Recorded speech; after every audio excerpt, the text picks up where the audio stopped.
He is not only president of this function, he himself being a farmer and also the chairman of the Jilla Parishad Nalgonda district.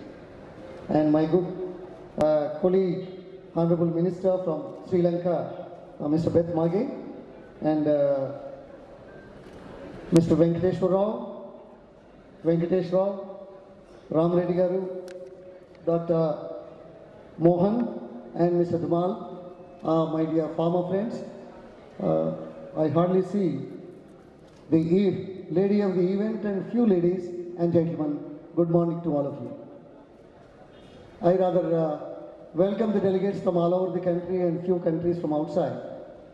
This is a city of fusion of historic importance and modernity. And this place has become a destination for many people and many events.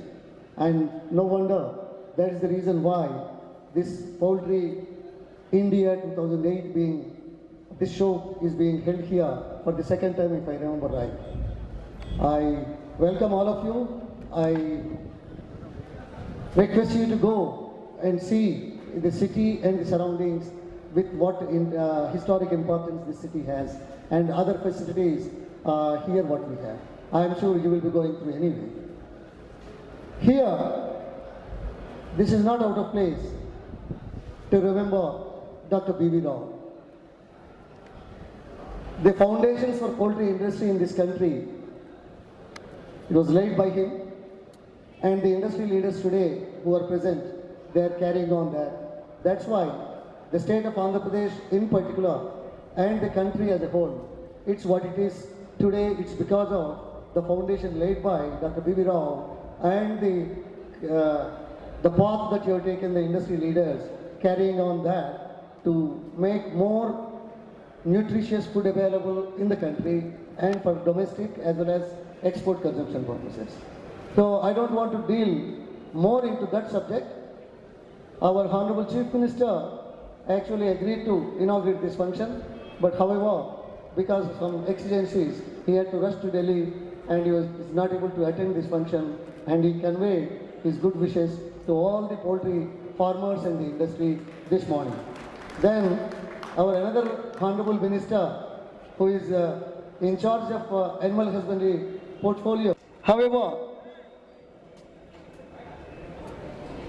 as I saw last year, as I will see in the next few minutes later, this exhibition or this show reminds me of an Atlanta show, a mini Atlanta in India, in Andhra Pradesh. It's good for producers as well as marketing people, equipment manufacturers, and everybody who is involved in this industry.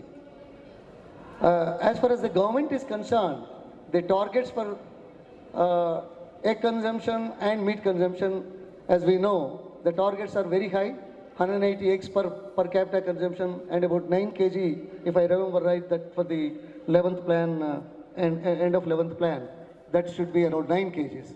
However, we are at a much lower rate, which is about 53 eggs per capita consumption in the country and hardly about 2 kgs meat consumption. This shows the gap between our targets. Target is not as per our requirement altogether. That's a different story. But the requirements are quite high and the targets are even lower. Even from the targets, our consumption levels are much lower. So by looking at this, the scope for the development of this industry, growth for this industry is quite high, and the future depends on our working and planning and making this nutritious food available to the masses. In that direction, the organizers or the industry leaders must plan accordingly, and whatever the government support is needed, the governments will definitely come forward to extend all possible help for the producers and for the industry as a whole.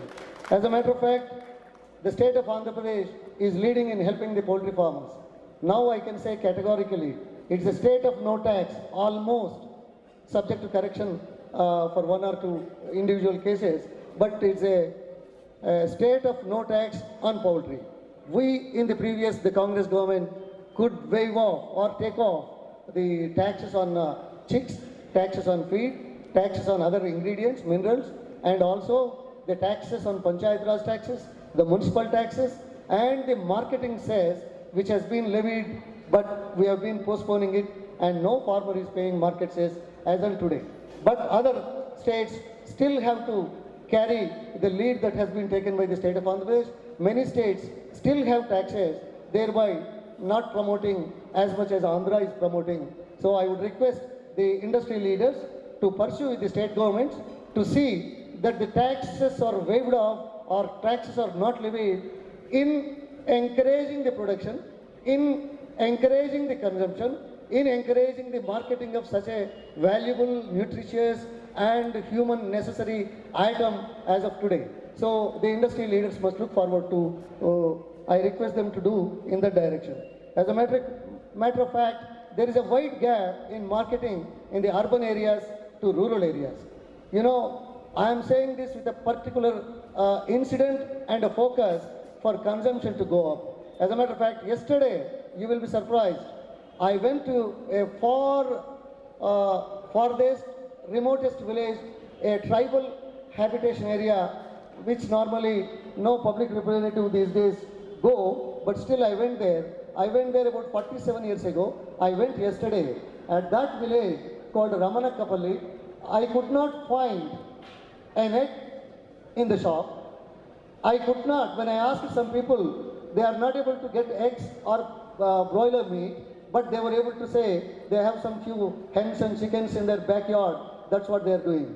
Do you know that the state of Andhra Pradesh, in these 4.5 years, they transformed rural sector into a potential